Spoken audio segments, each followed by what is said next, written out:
पढ़ाया लिखाया। So it's the moral duties, it's the ethical duties and our responsibility that उनका care करना, उनके प्रति ड्यूटीज को निभाना, उनके प्रति रेस्पॉन्सिबिलिटी को निभाना। आज के कॉन्टेक्स्ट में यदि हम देखें तो बहुत सारे ऐसे जनरेशन गैप की वजह से घटनाएं आ रही हैं जिसमें वृद्ध माता पिता को, जो आज के नौजवान हैं बच्चे, वह घर से निकाल देते हैं, उनके साथ व्यवहार ठीक नहीं करते हैं, उनको सुख सुविधाएं नहीं देते हैं और कई तरह से अपने ड्यूटीज और ऑब्लिगेशन सिर्फ उनसे फायदा लेना चाहते हैं। तो आज मटेरियलिज्म में यह एक इशू हो गया है। हमें ये हमेशा कभी नहीं भूलना चाहिए कि हमारी माँ और हमारे पिताजी, हमारे यहाँ कहा गया है हमारे जो धर्म ग्रंथ में कि पितृ ऋणा, यानी कि पिता से तो चलिए ठीक है आदमी ये हो जाता है, लगभग माँ का जो उपकार है हमारे ऊपर वह इतनी है कि हम कुछ भी कर लें माँ के लिए उससे वो बराबरी नहीं कर सकता। उसका पलड़ा हमेशा, माँ का पलड़ा हमारे ऊपर भारी रहता है। So you should see here the pitri rina refers that our ethical duties, our religious duties, our moral duties, economic cooperation, physical care, as well as माँ पिता के प्रति समर्पण, उनको रिस्पेक्ट, ये सारे चीजों, इसमें इन चीजों को हम करें तो वही पितृ ऋणा से मतलब है। और उनके मरने के बाद भी आज हम कर्म के रूप में, हम पिंडदान के रूप में, हम रिचुअल्स के रूप में और कई तरह से उनको हम स्मरण करते हैं, उनकी मेमोरी को, उनके आइडियल्स को। So this is here you should always keep in mind that we should respect our fathers and mothers. Second point है ब्रह्म ऋणा, गॉड्स गिफ्ट। ब्रह्म ऋणा, गॉड्स गिफ्ट, कि ईश्वर ने हमें मनुष्य जन्म दिया, हम मनुष्य हैं, we are human beings, so we should respect God. ईश्वर में हमें श्रद्धा होनी चाहिए।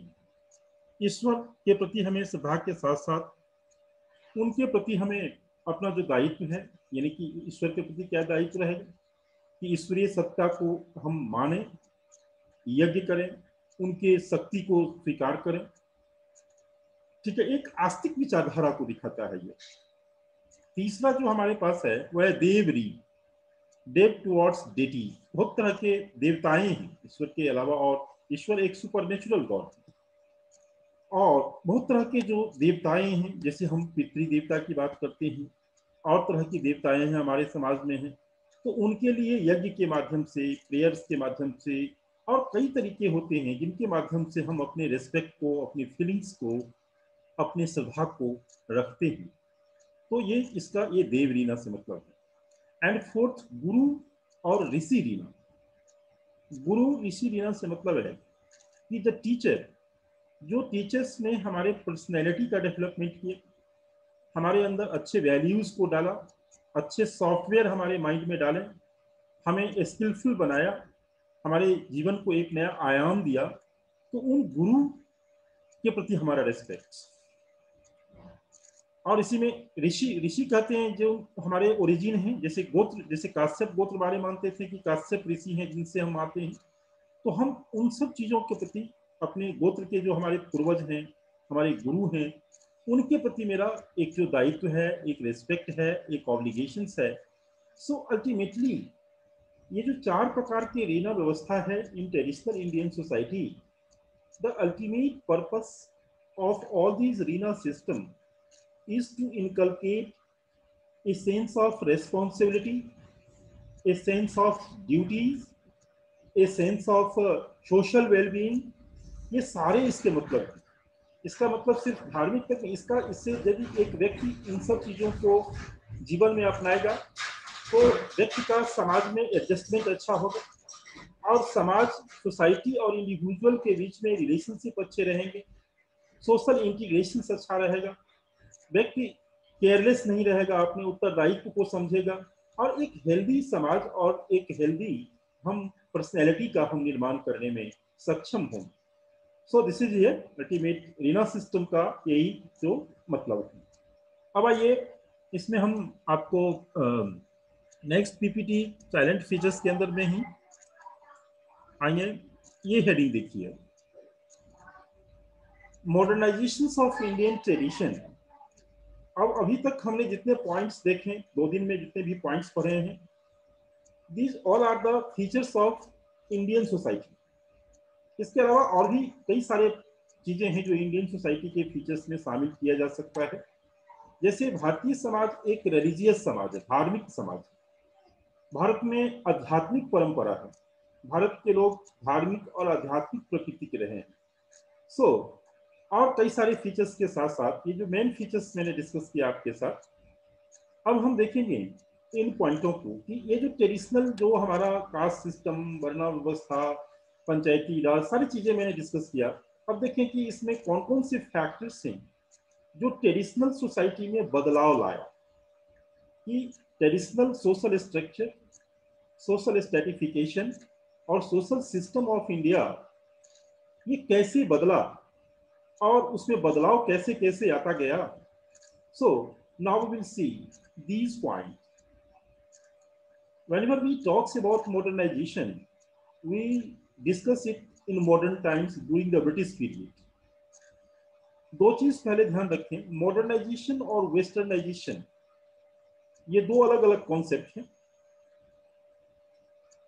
सिंस बोथ सिम्स आइडेंटिकल लगते हैं हमें, हम मॉडर्नाइजेशन और वेस्टर्नाइजेशन साथ साथ बोल देते हैं, ऐसा नहीं है।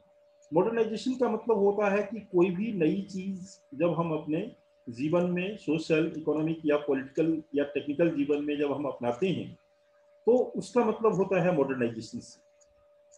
वेस्टर्नाइजेशन का मतलब होता है जो पाश्चात्य देशों से आया, ब्रिटिश वेस्टर्न देशों से जो कुछ भी वैल्यू लाए, टेक्निकल चीजें लाए, तो ब्रिटिश का जो इम्पैक्ट रहा इंडिया में और उन्होंने जो नई चीजें लाया, that is called westernization. Since all the new things in India, like technological level, many values introduced by Britishers, that's why we interchangeably takes modernization and westernization as an identical concept. उसको हम एक तरह से समझते हैं। तो अब point पे हम आएंगे कि पहला पॉइंट इसमें है डेमोक्रेटिक पॉलिटिकल सिस्टम। भारत में प्रजातांत्रिक व्यवस्था, आधुनिक प्रजातांत्रिक व्यवस्था, यदि वैसे देखा जाए तो भारत में प्रजातांत्रिक व्यवस्था बहुत प्राचीन है। जैसे ऋग्वेद में आप पढ़ेंगे, जब हिस्ट्री आप पढ़ेंगे तो ऋग्वेद में सभा और समिति ये दो संस्था होती थी, दो ऐसे जो काउंसिल होते थे वहां, सभा और समिति। तो सभा और समिति के माध्यम से उस समय के जो प्रशासन होते थे वह डेमोक्रेटिक तरीके से निर्णय लेते। लेकिन कोई आज का जो डेमोक्रेटिक सिस्टम है वह भारत में लाने का श्रेय आधुनिक काल में ब्रिटिश को जाता है। और भारत में democratic political system after independence हमने संवैधानिक रूप से इसको एक्सेप्ट किया और संविधान के प्रियम्बल प्रस्तावना में हमने इंडिया को एक डेमोक्रेटिक स्ट्रक्चर दिया। तो डेमोक्रेसी से पहले जो पॉलिटिकल सिस्टम हमारे यहाँ होते थे, राजे रजवाड़े होते थे, उनके कोई संविधान नहीं होते थे, वह जो अपने मन से जो बोल दिया वही डिसीजन होता था, कोई रिटन कॉन्स्टिट्यूशंस नहीं होते थे, कोई जनमत संग्रह नहीं किया जाता था। तो ये चीजें आई कि डेमोक्रेटिक पॉलिटिकल सिस्टम आने से क्या हुआ, हम क्या पढ़ते हैं, हम फंडामेंटल राइट में पढ़ते हैं इक्वालिटी, राइट टू इक्वालिटी, यानी कि भारत में रहने वाले जितने भी नागरिक हैं उनको एक समान अधिकार, सोशल, इकोनॉमिक और पॉलिटिकल अधिकार मिला। जैसे जातीय आधार पर जो भेदभाव था अब सबों को उसमें कमी आई, लोगों को पॉलिटिकल अधिकार जो पहले उनसे डिप्राइव थे वो मिला, महिलाओं जो पॉलिटिकल सिस्टम से बिल्कुल वंचित था महिलाओं को पॉलिटिकल अधिकार मिला, सोशल सोसाइटी में उनको रेस्पेक्ट मिला। और बहुत सारे इससे चेंजेस आने शुरू होंगे, इकोनॉमिक चेंजेस आने शुरू होंगे, सोसाइटी में इक्वालिटी की तरफ, एक इक्वल सोसाइटी की तरफ हम बढ़ने लगे, एक जस्ट सोसाइटी की तरफ हम बढ़ने लगे। So democratic political system, introduction of democratic political system introduced a very sweeping change in the socio-economic as well as political structure of Indian society. समाज में बदलाव लाया। अब कोई भी डिसीजन कलेक्टिव होने लगे, अब पंचायती राज के माध्यम से उसको और ज्यादा डेमोक्रेटिक बनाने की कोशिश किया गया और पब्लिक पार्टिसिपेशन अब धीरे धीरे बढ़ा। तो एक बहुत बड़ा फैक्टर्स है मॉडर्नाइजेशन की आधुनिक जो समाज है, आधुनिक विश्व के साथ चलने के लिए हमारे देश ने ऐसी आइडियोलॉजी को अपनाया, इस विचारधारा को अपनाया और ये फ्रांस की क्रांति से ये आवाज निकली थी डेमोक्रेसी की और भारत ने भी इसको एक्सेप्ट किया। दुनिया के तमाम देश आज इसी दिशा में जा रहे हैं। नेपाल जैसे देश जो बहुत प्राचीन राजतंत्र था वो भी चले गए। लीबिया में गद्दाफी का रूल इतना दिन से था, वो भी डेमोक्रेटिक पॉलिटिकल सिस्टम की ओर जा रहा है। यानी कि मैक्सिमम कंट्री जो आज राजतंत्र है वहां भी विद्रोह हो रहे हैं, आंदोलन हो रहे हैं डेमोक्रेटिक सिस्टम लाने की। So it's very good process. Second जो इसमें पॉइंट है modernization of Indian society, Bharatiya Samaj को बदलने में सेकुलरिज्म का बहुत बड़ा रोल है। सेकुलरिज्म, धर्मनिरपेक्षता। द 42nd अमेंडमेंट एक्ट 1976, ध्यान रखेंगे ये कई बार क्वेश्चन आया है। 42nd अमेंडमेंट एक्ट 1976 में the word secular was added in the preamble of Indian society. भारतीय संविधान की प्रस्तावना में धर्मनिरपेक्ष मूल्यों को बढ़ावा दिया। महात्मा गांधी भी धर्मनिरपेक्षता के पक्षधर थे। इसके साथ साथ पंडित जवाहरलाल नेहरू भी इसके पक्षधर थे। इसमें क्या हुआ कि भारत, जैसे मैंने देखा है कि एक प्लूरल सोसाइटी था, अलग अलग धर्म के लोगों को जोड़ने में, सोशल इंटीग्रेशंस को कायम करने में बहुत बड़ा रोल किया। अब इसके मीनिंग को समझिए। संविधान के अकॉर्डिंग सेकुलरिज्म का मीनिंग होता है कि state will follow no religion as the base of decision making और पॉलिसी फॉर्मुलेशन। किसी धर्म के आधार पर में राज्य कोई नीति का निर्माण नहीं करेगा या कोई पॉलिसी नहीं बनेगा।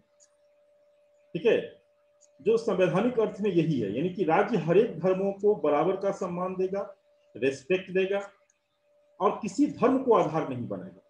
मेजोरिटी ऑफ पीपुल हिंदू है, इसका मतलब हिंदू धर्म के अकॉर्डिंग कोई पॉलिसी बनेगा या चीजें बनेगी, ऐसा नहीं। हमारे यहाँ जो अल्पसंख्यक समुदाय के जो लोग हैं उनको आर्टिकल 29 के तहत विशेष सुरक्षा, विशेष क्या कहते हैं, उनको सेफ्टी बल्ब दिया गया है। ये संवैधानिक अर्थ हुआ। Well known scientist, social scientist professor M N. Srinivas, professor M N. Srinivas और प्रोफेसर योगेंद्र सिंह, इन्होंने कहा कि secularism is a very very progressive concept, secularism is a very very modernizing concept, secularism is a factor which introduce social change in the society. यानी कि इनको positive रूप से लिया और कहा कि किसी देश को यदि आधुनिक बनना है, किसी देश को यदि मॉडर्न बनना है, किसी समाज को यदि वैज्ञानिक और विकास के रास्ते पे चलना है, तो उसके लिए सेकुलरिज्म जरूरी है। So in this connections will dilate professor Y Singh, professor Yogendra Singh as well as the constitutional meaning of secularism. ठीक है, सेकुलरिज्म आने से क्या हुआ कि हमारे यहाँ जो धर्म के प्रति एक वैज्ञानिक दृष्टिकोण पैदा हुआ। Secularism is a very scientific approach to perceiving religion. Mahatma Gandhi का विचार इस पे ये है कि गांधी जी कहते थे कि गांधी जी से किसी ने पूछा कि whether are you Hindu, Gandhi ने कहा yes I am Hindu, I am a Muslim also, I am a Christian also. यानी कि सेकुलरिज्म, गांधी जी ने कहा कि सभी धर्म अलग अलग रास्ते हैं जो एक ही मंजिल पर जाता है, यानी कि डेस्टिनेशन एक ही है और धर्म अलग अलग रास्ते हैं। उन्होंने हर एक धर्मों के प्रति रेस्पेक्ट की भावना, हर एक धर्मों के प्रति सद्भाव की भावना को उन्होंने विस्तार से वर्णन किया, एक्सप्लेन किया, बताया और एडवोकेट किया कि हम हर एक अपने धर्म के साथ जितना अपने धर्म को हम मानते हैं, सम्मान करते हैं, उतना दूसरे के धर्मों को भी हम सम्मान करें, रेस्पेक्ट करें। आज की डेट में थोड़ा सा यदि अप्लाई करेंगे तो सेकुलरिज्म एक तरह से पॉलिटिकल एक स्टंट बनता जा रहा है कि हर एक चीजों में सेकुलरिज्म आ जाता है। एनसीईआरटी का भगवाकरण की बात हो, हिंदुत्व की बात हो या बॉलीवुड में कोई घटना हो, लव जिहाद की बात हो, तो हमारे देश में सेकुलरिज्म पे बहस छिड़ जाती है। ये नहीं, तो ये चीजें भी थोड़ा सा कोरिलेट करना है चीजों में कि आधुनिक समय में हमेशा से इस वर्ड्स को थोड़ी सी जब कोई बात होती है तो उसको लेकर के कट्टरपंथी संगठन या फंडामेंटलिस्ट लोग या कुछ लिबरल लोग ऐसे इसको एक कंट्रोवर्शियल विषय बना देते हैं। लेकिन यह सच्चे में सेकुलरिज्म अपने आप में एक धर्म है।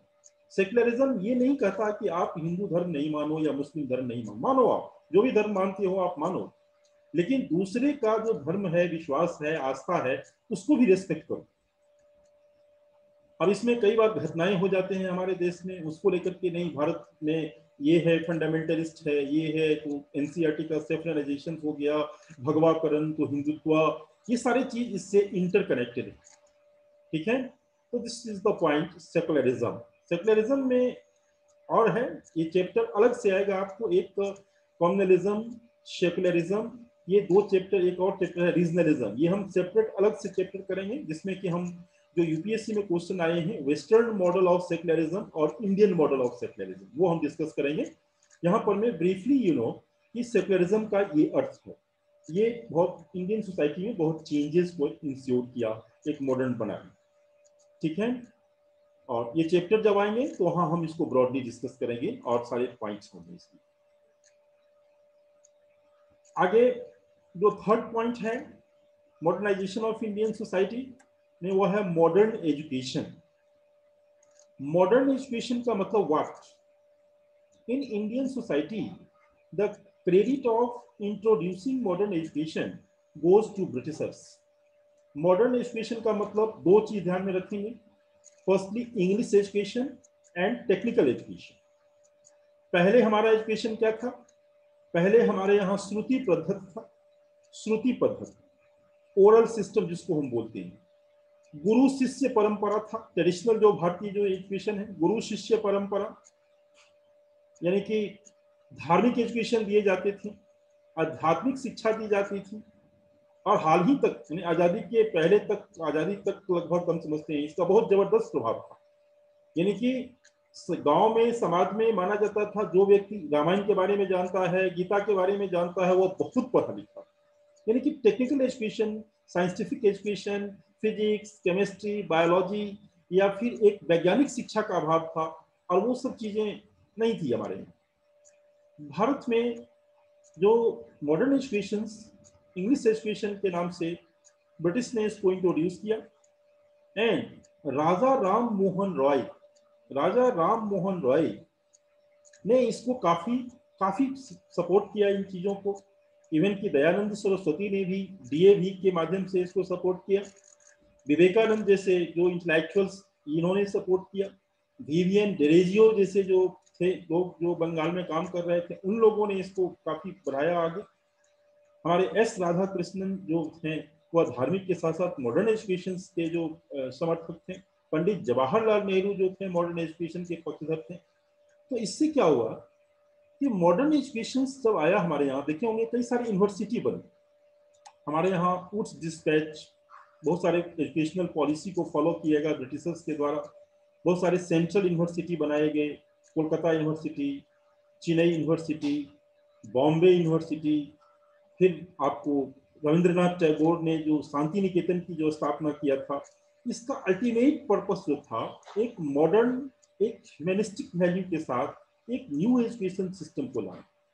और धीरे धीरे during the course of time the Indian people gradually started accommodating with the new education values, और भारत में ये चीजें चली, आगे बढ़ी, और देख लीजिए आज हम कहाँ हैं। आज 50, 100, 150 वर्ष के बाद आज दुनिया को हम भारत के जो टेक्निकल एजुकेशन के फील्ड में हमने इतना अच्छा काम किया है कि दुनिया में सबसे ज्यादा सॉफ्टवेयर इंजीनियर हमारे देश के हैं। चाहे गूगल्स को लीजिए, माइक्रोसॉफ्ट को लीजिए, हर एक टेक्निकल एजुकेशन के फील्ड में हमने बहुत अच्छा काम किया है। और आज तीव्र गति से भारत इस देश में, इस दिशा में आगे बढ़ रहा है। दुनिया में यदि सॉफ्टवेयर इंजीनियर की बात हो तो उसमें भारत नंबर 1 पे, सॉफ्टवेयर एक्सपोर्ट की बात हो तो भारत नंबर 1 पे। तो इसका एक बहुत बड़ा एक बदलाव आया। लेकिन वन थिंग्स यू नो कि विवेकानंद ने कहा था एजुकेशन का मतलब सिर्फ आर्थिक उन्नति नहीं है, education refers to moral and intellectual development. यदि हमने मोरल वैल्यू का डेवलपमेंट नहीं किया, मोरल कैरेक्टर का फॉर्मेशन नहीं किया, सिर्फ पैसे के लिए, धन अर्जन करने के लिए हमने एजुकेशन को यूज किया, तो that education is not good. ठीक है, लेकिन अफसोस की बात यह है कि भारत में आज मोरल एजुकेशन जो है डिक्लाइन हो गया। हमने टेक्निकल एजुकेशन की तरफ ज्यादा चले गए और एक लैग पैदा हो गया, नहीं मोरल चीजों को हम भूलते चले गए।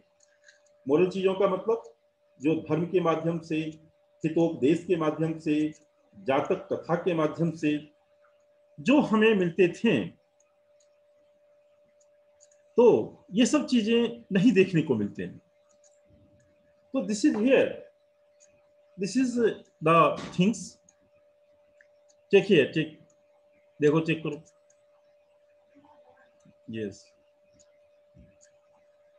ये 40 मिनट्स का है।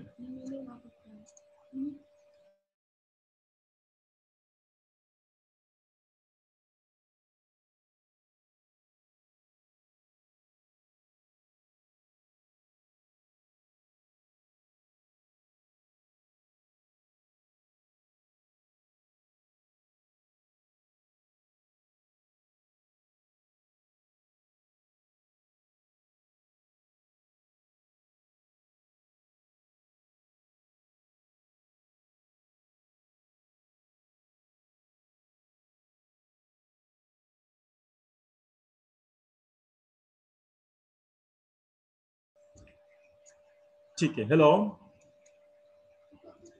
Hello, yes sir, are you getting me? हाँ, यस सर, कोई टेक्निकल प्रॉब्लम आवे, यदि डिसकनेक्ट हो जाए तो मैं आपको कनेक्ट करूंगा, ठीक है ना? तो आप लोग वेट करेंगे 2-4 मिनट। यदि कोई टेक्निकल प्रॉब्लम आ जाए तो बीच बीच में कुछ अपग्रेडेशन के लिए आ जाते हैं, तो उसको मैं चेक करता हूँ। तो यदि कोई आ जाए तो अब फिर हम आपको करेंगे। अभी हम लोग का क्लास 7 बजे तक चलेगी, ठीक है? टेक्निकल प्रॉब्लम कुछ कुछ आ जाते हैं, ठीक है? तो वी विल डिस्कस अबाउट, आपको स्क्रीन दिखाई दे रहा है? हेलो, यस सर, पीपीटी दिखाई दे रहा है? पीपीटी, यस सर, ठीक है, ठीक है। सो this is here, democratic secularism modern education में डिस्कस कर रहा था। मॉडर्न एजुकेशन, तो modern education means it was the traditional system से हटके हमने एजुकेशन लेना शुरू कर दिया। और आज टुडे ये बहुत हमारे ये मॉडर्न एजुकेशन के कारण ही आज बहुत सारे बदलाव आए हैं सोसाइटी में, वैल्यू चेंज आए हैं। हमने मॉडर्नाइजेशन के रास्ते, education also contributes to democratic development, education contributes to development of secularism, education largely check पर हर एक समस्या का जड़ इलिटरेसी है। अब जान लीजिए कि भारत में यदि सिर्फ एक चीज को स्ट्रॉन्ग कर दिया जाए, वेल एजुकेटेड कर दिया जाए लोगों को टेक्निकल एजुकेशन में और सारी चीजों में, तो सारी समस्याएं सुलझ जाएगी। हमारे यहाँ कम्युनलिज्म की समस्याओं हो, पॉवर्टी की समस्याओं हो, अनएम्प्लॉयमेंट की समस्याओं हो, हर एक समस्याओं के जड़ में इलिटरेसी है, ठीक है?